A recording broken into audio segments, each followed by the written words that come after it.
Singing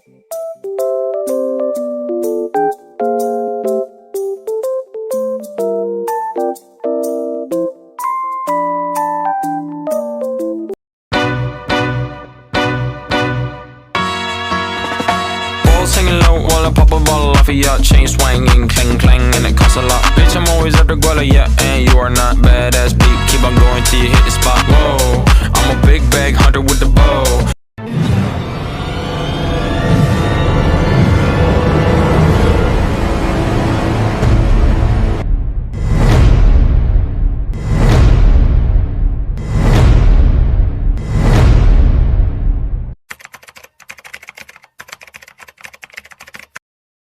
Assalamualaikum warahmatullahi wabarakatuh. Kami, mahasiswa dari Universitas PGRI Ronggolawe Tuban, akan melaksanakan wawancara tentang implementasi kurikulum Merdeka, tepatnya di SDN Sotang, Kecamatan Tambak Boyo.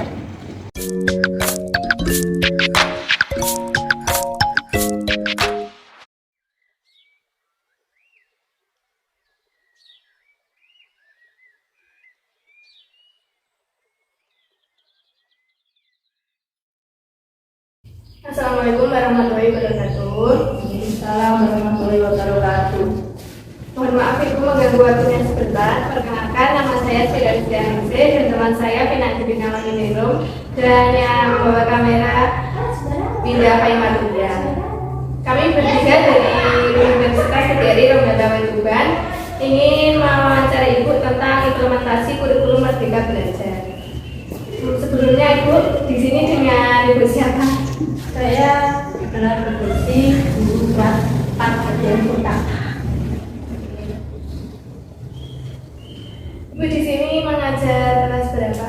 Sebenarnya saya adalah guru kelas 5 di SDN Sotang, sekaligus merangkap untuk kelas 4 SDN Sotang. Jadi sudah menerapkan kurikulum Merdeka. Baik, ibu langsung dimulai saja ke pertanyaannya nih. Iya. Bagaimana pandangan ibu mengenai implementasi kurikulum Merdeka Belajar dalam mata pelajar yang ibu ambil? Untuk implementasi kurikulum Merdeka itu kan memang dalam implementasi itu ada penerapan. Penerapan untuk kurikulum Merdeka itu kan beragam, artinya different itu banyak ragam yang telah dilaksanakan pada kurikulum Merdeka, yaitu yang penerapannya langsung ke siswa, yang nantinya siswa itu diminta untuk pembelajarannya inovatif dan kreatif karena langsung diterapkan untuk budaya positif sesuai dengan nilai-nilai yang ada dalam Pancasila sesuai P5 yaitu proyek penguatan profil Pancasila. Terus ibu bagaimana cara ibu mempersiapkan diri ibu untuk mengajar sesuai dengan kurikulum Merdeka? Yang mungkin beberapa hal yang dipersiapkan oleh guru sebelum mengajar kurikulum Merdeka ini, yang pertama pastinya adalah mengetahui tentang peraturan penerapan kurikulum Merdeka, peraturannya bagaimana pada kurikulum Merdeka. Yang kedua adalah menyiapkan dokumen itu banyak ya, mungkin bisa referensi buku, panduan dari buku guru, buku siswa, dan lain sebagainya. Yang ketiga bisa menyediakan bahan ajar. Bahan ajar di situ banyak, ada silabus, RPP dan sebagainya yang disediakan untuk pembelajaran, dan metode atau alat yang dipersiapkan sebelum melaksanakan penerapan kurikulum Merdeka. Terus yang terakhir adalah memberikan asesmen atau penilaian terhadap kurikulum Merdeka. Untuk perbedaan utama yang paling mencolok antara kurikulum Merdeka dengan kurikulum K13 itu apa ibu? Kalau kurikulum Merdeka sama kurikulum 13 itu, kalau kurikulum 13 itu kan lebih ke scientific, artinya dia hanya berfokus pada semua mata pelajaran. Jadi dari satu siswa berfokus pada kaidah-kaidah yang ada, artinya harus sesuai aturan, sesuai tujuan pembelajaran yang ada tersebut. Sedangkan yang artinya yang mencolok dari pendekatannya, kalau kurikulum 13 itu kan artinya berfokus ke semua mata pelajaran, jadinya ibaratnya jadikan satu ya kalau kurikulum 13 itu. Jadi harus sesuai kaidah-kaidah yang ada dalam kurikulum tersebut. Sedangkan kalau kurikulum 13 itu pendekatannya bisa bermacam-macam atau beragam. Jadi different, berbeda, banyak perbedaan. Dan ya sebenarnya sama dengan kaidahnya kurikulum 14, cuma di kurikulum Merdeka ini ada tambahannya yaitu P5. Jadi siswa itu diminta untuk menumbuhkan potensinya, untuk berkembang di potensinya tersebut. Artinya dia proyek langsung terjun di lingkungan, baik lingkungan di dalam atau di luar kelas ya. Artinya langsung terjun langsung untuk mengembangkan bakat atau potensi yang dimiliki oleh siswa. Jadi untuk pendekatannya bisa lebih dari satu. Bagaimana kurikulum Merdeka itu dapat membantu peserta didik dalam mencapai tujuan pembelajaran? Untuk mencapai tujuan pembelajaran pastinya siswa itu untuk gurunya sendiri itu harus memberikan contoh ya, sebelum menerapkan contoh yang harusnya bisa untuk diterapkan oleh siswa. Ya misalkan budaya positif tersebut ya, kalau di dalam kurikulum Merdeka itu kan ada temanya misalkan gaya berkelanjutan dan kearifan lokal. Itu kan ada budaya positif tentang budaya daerah. Misalkan kita memberikan contoh langsung terhadap siswa tentang tarian daerah atau misalkan lagu daerah pada siswa. Kita sebagai guru harus bisa langsung mencontohkan apa tarian daerah yang ada di lingkungan atau di daerah kita, atau bahasa yang digunakan, terus budaya yang sering digunakan di daerah kita masing-masing. Nah, kita tanamkan budaya positif, artinya nilai-nilai positif yang terkandung dalam budaya tersebut. Kemudian siswa bisa memberikan contoh nilai-nilai apa yang dapat diambil dalam budaya tersebut, baik di dalam kelas ataupun kita langsung bisa ajak keluar untuk mengetahui atau mengajak siswa untuk langsung memberikan pertanyaan kepada tetangga, mungkin tetangga sekolah yang ada di daerah tersebut. Terus bagaimana Ibu melibatkan peserta didik dalam pembelajaran dengan menggunakan kurikulum Merdeka? Kalau melibatkan peserta didik itu pastinya langsung melaksanakan P5 ya, proyek. Proyek itu artinya kan sama dengan kalau dari ilmu IPAS itu kan langsung ke dalam terjun eksplorasi. Eksplorasi itu kan berpengalaman, artinya langsung praktek. Jadi siswa langsung diajak praktek tentang kurikulum Merdeka, yaitu yang sesuai dengan materi yang sedang diajarkan. Misalkan memilih IPAS. IPAS itu kan memang kalau semester 1 IPA, kalau semester 2 IPS ya. Di situ kita langsung saja ajarkan tentang materi yang ada di situ, kemudian siswa langsung diajar praktek langsung ya, sama dengan penerapannya dalam kelas. Kita ajak misalkan bereksplorasi tentang kebudayaan yang ada, jenis-jenis budaya yang ada di Indonesia. Kita di situ misalkan ajak proyek langsung siswa untuk menempelkan gambar, atau mungkin diajak untuk mencari gambar-gambar yang ada di dalam media internet yang kan sekarang bersistem teknologi. Jadi siswa bisa dicari untuk menempel gambar-gambar, nanti dijadikan gambar yang banyak. Siswa untuk per anak atau per kelompok nanti diajak untuk mendiskusikan tentang gambar yang ada, yang dicari tersebut itu merupakan gambar budaya untuk daerah mana. Kita langsung bisa ajak praktek untuk kebudayaan, jenis-jenis kebudayaan. Begitu juga dengan suku, adat, bahasa, dan agama. Kalau di luar kelas mungkin bisa kita kembangkan untuk IPA. IPA kita bisa sebutkan tentang jenis pohon, terus jenis tanaman, bentuk akar, bentuk daun, terus perbedaan antara akar tunggal, akar serabut ya. Langsung kalau IPAS kan memang harus terjun langsung ke dalam lingkungan di luar ya. Itu karena contoh kecil untuk pengembangannya, untuk penerapannya kita kembangkan potensi, menggali potensi siswa untuk memikirkan, menemukan masalah tentang apa yang sedang dicari. Bagaimana Ibu manfaatkan memanfaatkan teknologi dalam mengimplementasikan kurikulum merdeka?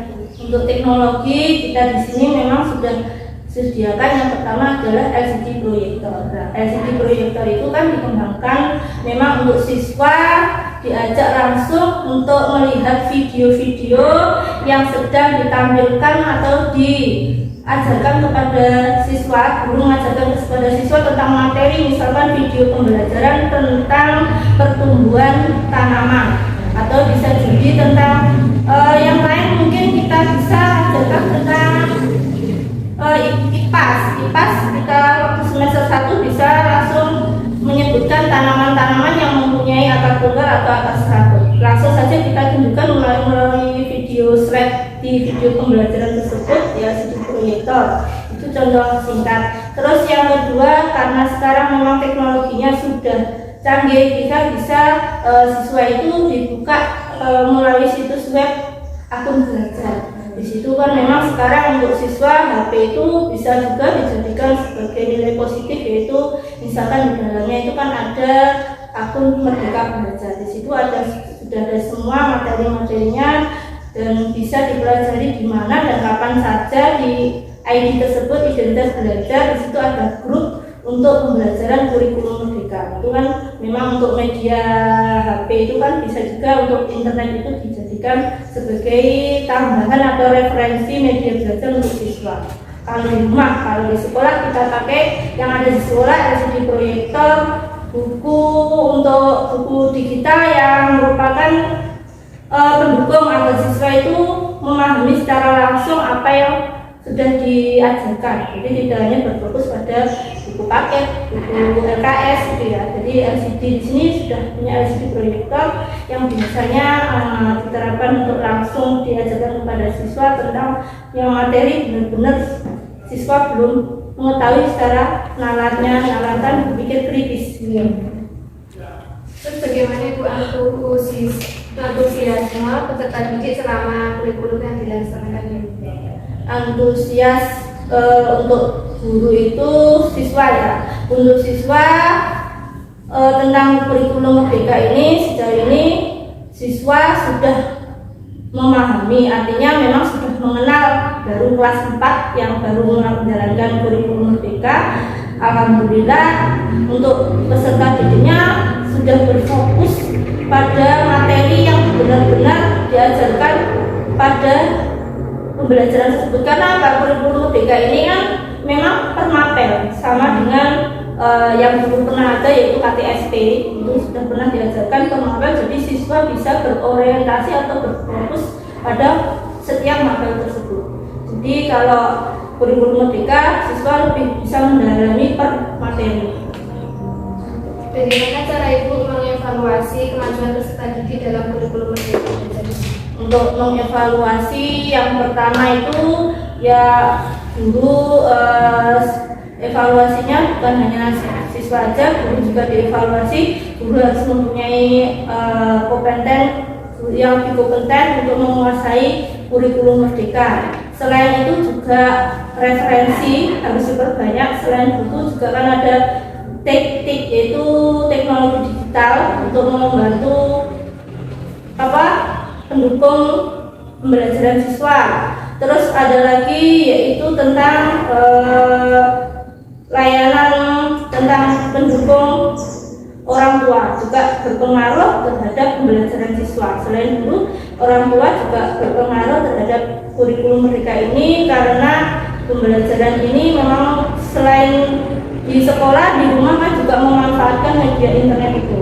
Dan penilai itu di penilaian untuk guru dan siswa. Yang kedua, untuk penilaian siswa itu siswa bisa diberikan penilaian, bisa tentang penilaian data checklist, bisa terus data berupa gambar atau diagram, itu nanti untuk berupa penilaian. Terus yang penilaian lanjutnya bisa diberikan penilaian rubrik, bisa terus penilaian berupa tugas tulis atau non tulis, bisa jadi ceramah atau wawancara. Terus ada lagi penilaian tentang diskusi. Saya rasa itu untuk penilaiannya. Terus untuk kendala atau kesulitan yang dihadapi dalam mengimplementasikan kurikulum Merdeka Belajar dan bagaimana solusinya? Untuk kendalanya ini memang sedikit mungkin bisa dijelaskan. Untuk kendala ini yang pertama adalah pastinya yang mempengaruhi adalah guru ya.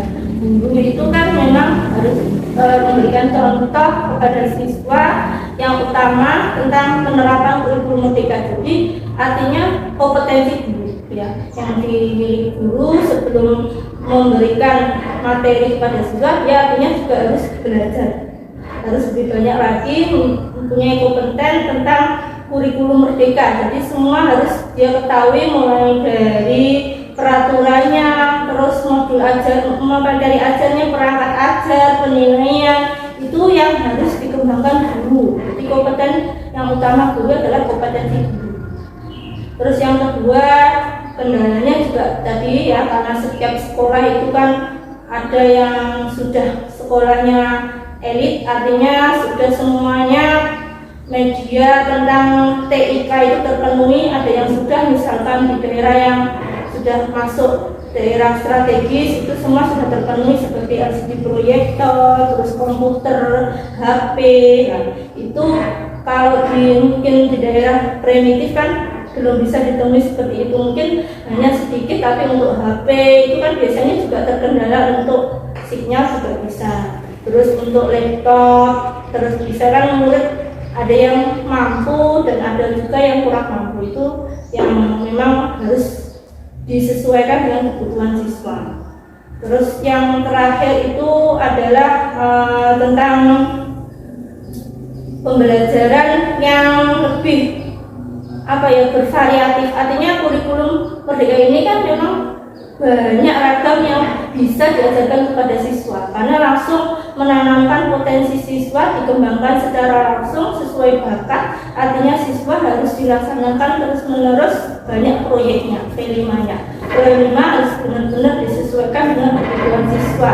Artinya jangan hanya teori dan materi saja yang bisa ditangkap dari kurikulum Merdeka, diajarkan, tetapi tidak langsung dikembangkan langsung pada siswa. Artinya potensi yang dimiliki siswa itu harus benar diterjunkan langsung ke dalam lingkungan tersebut, baik di dalam kelas atau di lingkungan sekolah. Itu guru harus benar-benar mempunyai inisiatif untuk langsung menerjunkan P5, benar-benar diterjunkan, bukan hanya sekedar memahami materi dan teorinya saja. Itu saja yang saya rasa untuk kendalanya. Kalau solusinya kan memang di sini semua lembaga atau sekolah masing-masing itu juga harus mendukung tentang keberhasilan penerapan kurikulum Merdeka. Yang artinya guru kompeten bisa, belum berkompeten bisa berdiskusi dengan misal guru yang lebih tahu, mungkin bukan hanya sekedar tahu tapi lebih bisa diajak untuk sharing pengalaman tentang penerapan kurikulum Merdeka. Itu artinya mungkin tidak kompeten tapi belum memahami, artinya harus lebih paham dan didiskusikan langsung, disaringkan dengan guru yang sudah paham tentang penerapan kurikulum Merdeka. Untuk kendala yang pertama. Terus yang kedua tentang media internet. Media internet itu kan memang ya, ini program dari langsung sekolah itu kan harus juga memahami kebutuhan siswa. Artinya dari kalangan siswa yang jumlahnya sedikit beda dengan kalangan siswa yang jumlahnya banyak. Jadi kalau jumlahnya banyak, mungkin di situ di daerah perkotaan dan sudah mampu semua tentang media internet, bisa ada HP, ada laptop, semua bisa. Kami untuk di daerah yang primitif kan semuanya belum melakukan. Nah, itu kita juga harus bisa mengkondisikan kebutuhan siswa sesuai dengan kondisi yang ada. Itu memang masih kendala, dan untuk solusinya tetap kita harus bisa sharing terus dengan lembaga atau sesama lembaga lain, karena memang tidak bisa dipaksakan. Misalnya untuk kebutuhan di desa primitif itu harus wajib punya ini, kan memang terkendala juga dengan kondisi keadaan yang ada. Terus yang ketiga tadi untuk proyek itu memang harus bisa sama-sama mendukung antara siswa dan guru. harus sudah bisa menguasai, ibu sudah menguasai sebelum siswa mengerti tentang proyek P5 itu. Jadi sebelum siswa melakukan, gurunya sendiri juga harus paham arti P5 itu. Jadi langsung tentang budaya positif yang harus dikuatkan seperti P5, proyek Pancasila sesuai nilai-nilai yang ada dalam Pancasila. Baik Ibu, sekiranya cukup, terima kasih sudah membantu kami apabila kami mempunyai banyak kesalahan kata perbuatan, mohon dimaklumi Ibu. Terima kasih banyak atas waktunya, maaf ganggu waktunya. Ya, itu saja yang sedang mungkin kurang selebihnya juga saya belum bisa menjawab dengan baik. Itu yang saya ketahui dengan kurikulum TK yang saya jalankan saat ini. Untuk selanjutnya bisa dikembangkan sendiri. Yang saya mohon maaf, mungkin banyak kurangnya juga. Saya akhiri juga. Assalamualaikum warahmatullahi wabarakatuh.